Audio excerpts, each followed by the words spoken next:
from an undisclosed location in the Great Western Desert in the land of the free and autonomous Native American people. The 2024 presidential campaign in the next time to return all US land back to their rights owners. This is the Ben Zion Podcast. Techno-communism will win. Welcome back to the Ben Zion program. It's a sunny day here in Arizona. Getting a little uncomfortable wearing this stylized Ushanka hat. And I'm going to read an article that you won't believe it. We're actually reading an article from somebody who doesn't appear to be some kind of techno-fascist or crypto-fascist or lower-key fascist sympathizer. My God, what a thing. This is a story from Adam Conover. It was written by Maggie Harrison for futurism.com. Yeah. But in this case, they're actually trying to say something a little bit sensible. Brutally taking down the AI hype. Tech companies are powered by hype. It's not enough to be profitable. Adam Conover has a 25-minute long video essay addressing the AI gold rush. Tech companies are suddenly promising to use AI to revolutionize everything from computer programming to customer service to therapy, Conover said in a video. Yeah, that's right. In a couple of years, your insurance company's AI billing department will deny your claim to see your health plan's AI therapist. Yeah, I've said this before. What we're looking at with the prospect of artificial superintelligence encapsulated within the Fascist West is no more exciting than the prospect of a AOL Time Warner merger. It's not going to improve your life. It will make someone a trillionaire, and your life will get worse. Things go on as they have in late-stage capitalism. It's not a far-fetched thought. Even futurism.com will sometimes admit that. There's a wild amount of money being thrown into the AI pod, and industries ranging from insurance to therapy are hurrying to integrate the tech into everything they possibly can, from widgets to workflows. And buzz, of course, begets buzz, especially when those pushing the buzz aren't just promising that they'll change the world, but they'll possibly destroy it too.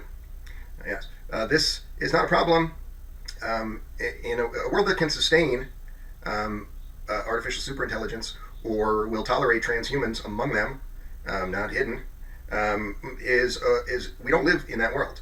We don't, and that is largely because of the Fascist West and its many odious, toadying personalities and individuals. And emphasis on the word individual, because this individualism is a fairly big chunk of this problem.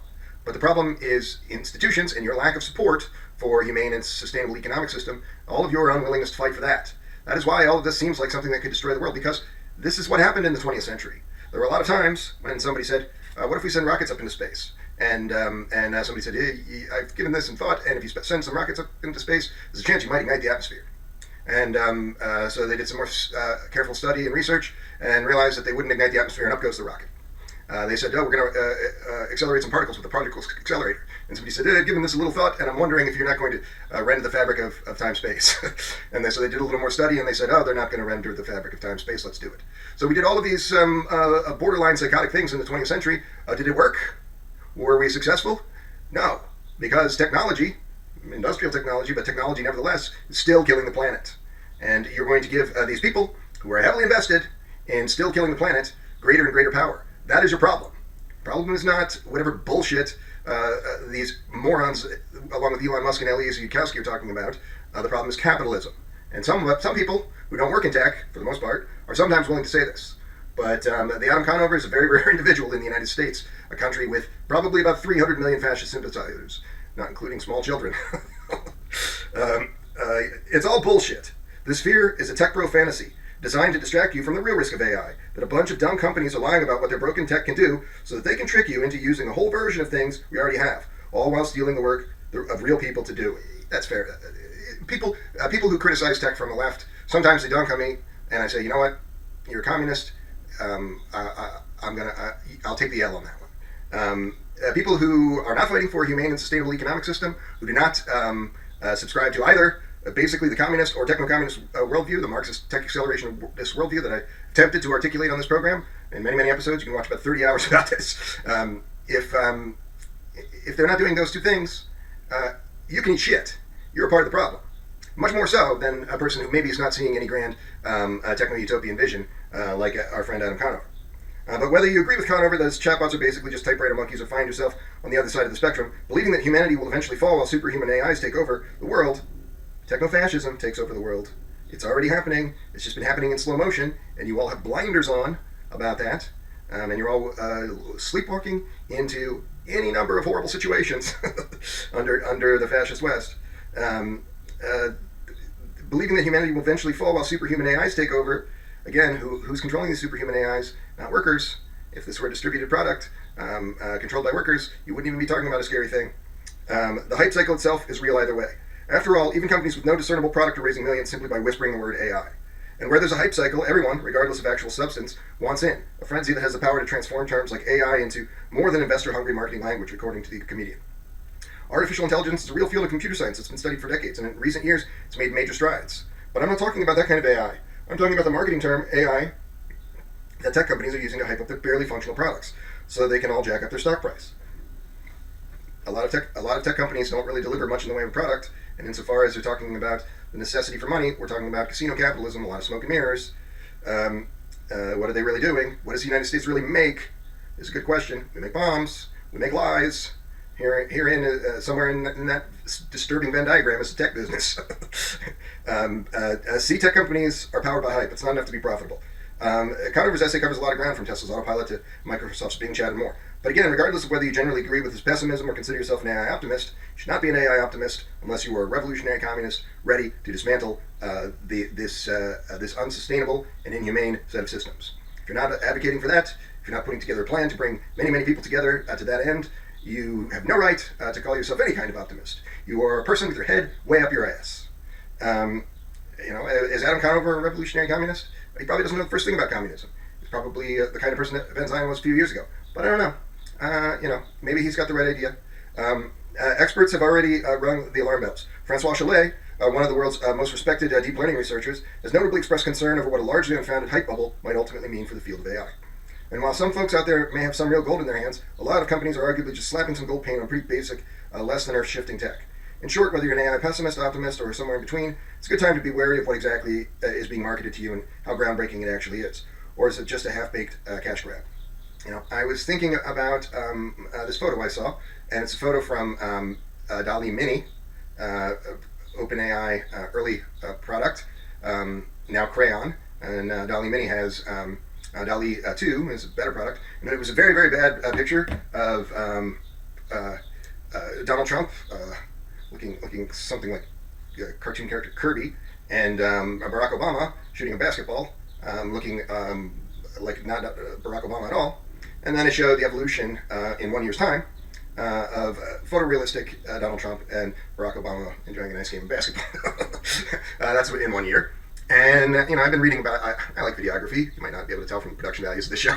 So I was reading about AI video generation and the state of the art there, and wondering if we'll say that AI video is at that place as well. But all of this doesn't mean a hill of beans in 1 year's time. It doesn't mean a hill of beans in a world with increasing inequality, and that world is a world where neoliberals, like the Transhumanist Party, like every tech org or tech personality or sneering little tech bro. I was talking to the guy Frank, who watches the show sometimes, and he's talking to some other people who are just disgusting human beings, sneering little tech bros who would never go to a protest, would never go further and support a humane and sustainable economic system, would never speak out on behalf of the downtrodden of the earth.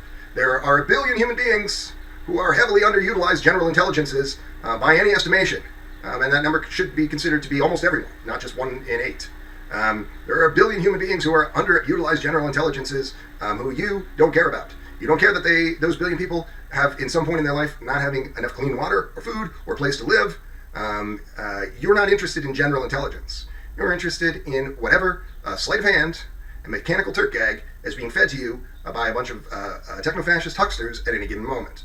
And these people will sometimes say, "Oh, I don't like inequality." Okay, yeah, you don't like inequality. Every fascist in history has probably said at some point, "I don't like inequality." But you're not fighting against inequality. You're not even considering the prospect of using the kind of technology that could create endless AI-generated porn videos of famous people. That amount of bandwidth could run a planned economy without any bullshit. Without most of the economy of the Fascist West and the capitalist umbrella underneath it it provides very little function. You could consolidate this into actually useful things, and you could run a planned economy using this kind of technology already. And would there still be a billion people without water? Not in a very short time.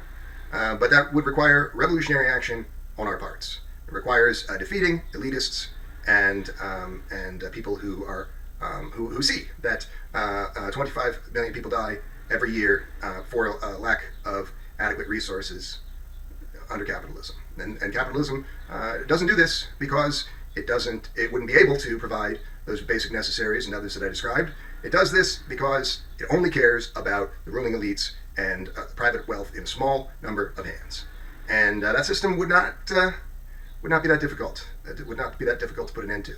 And this is why people like Elon Musk are becoming increasingly AI alarmists. Because Elon Musk has made a mint being a greenwashing CIA psyop. His job is to prop up sectors that should not exist. Automotive sector is killing the planet. But he creates another segment of the automotive sector that also is killing the planet in the same way and says, look, we're green now. And he's done this in 6 or 7 different businesses. And the CIA and the fascist US say, we can support that. We can support you lying to people to prop up sectors of our for-profit economy. So when there's a technological advancement that has a prospect of leveling playing fields so that inequality will not be tolerated and unsustainability will not be tolerated, well then that, my friends, is an existential risk. But it's not an existential risk to almost any of you. It's an existential risk to people like Elon Musk and people who work in government in the fascist US and fascist West. Shutting down AI is not enough, says Matthew Barnett. We need to destroy all technology. He used technology to write this, though. A Time article published recently calls for an indefinite worldwide moratorium on new large AI training runs. And so a Time magazine article that just squeaked by the editors at Time magazine by someone else who works at Less Wrong, who created Less Wrong. So one kind of techno-fascist scratching another techno-fascist back here. This moratorium would be better than no moratorium. Pretty well quoting this other fascist as well. I have respect for the author who wrote it. It's an improvement on the margin. I refrain from endorsing the essay because I think it's understating the seriousness of the situation and asking for too little to solve it. If there was a plan for Earth to survive, if only we passed an indefinite and worldwide moratorium on large training runs, I would back that plan. There isn't any such plan.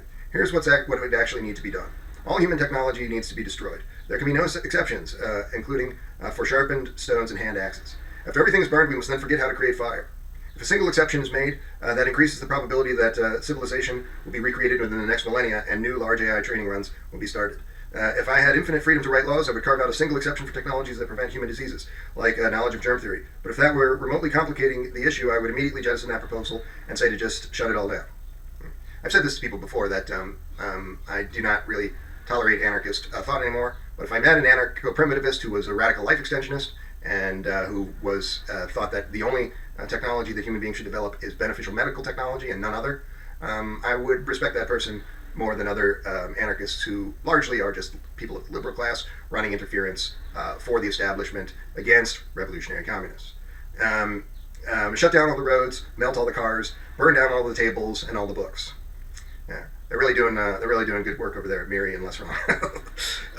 Put a ceiling into how many calories of food any single human can furnish per day, and move it downward over the coming generations to compensate for the possibility that natural selection will make humans smarter. No exception for cloth or fireplaces. Destroy all human objects now to prevent them from moving to another country. Track all gazelles that are hunted. If anyone notices that a tribe is catching more gazelles than it should, be willing to choke them, with your own bare hands, of course, one by one. Shut it all down, eliminate all technology, dismantle modern civilization, return to our primeval state. This is a little bit like what Conover was saying. I wonder if our friend Matthew is being serious, but this is a little bit like what Conover is saying. These techno-fascists are just mostly trying to confuse you with kind of a 1-2 punch of the amazing prospects of advanced algorithms and advanced technology, and also fear-mongering about advanced technology. They love bombing you and hate bombing you all day long. Shut it all down, eliminate all technology. We are not ready. We are not on track to be significantly ready or any time in the next million years. If we go ahead on this, everyone will suffer, including children who did not choose this and who did not do anything wrong. Shut it down. I was talking to somebody, I won't say their name, but somebody who has a lot of garbage liberal tech opinions. And this person, when I confronted them with the prospect of avoiding this dystopic scenario by convincing a lot of people to fight for a humane and sustainable economic system, he said, let it burn. That's to say, people like Matthew and people like this other douchebag, these are techno-fascist dumbasses, can more easily imagine the end of all life on Earth than they can imagine relatively small change to an economic system. And that's you too, my friend. I said there's 300 million fascist sympathizers in the US, not including children, so virtually no adult is not a fascist sympathizer, because almost none of you can imagine fighting for a humane and sustainable economic system in the face of capitalism's climate apocalypse that is very likely to render your planet uninhabitable in the coming decades. Think about what a piece of shit you are. Think about it.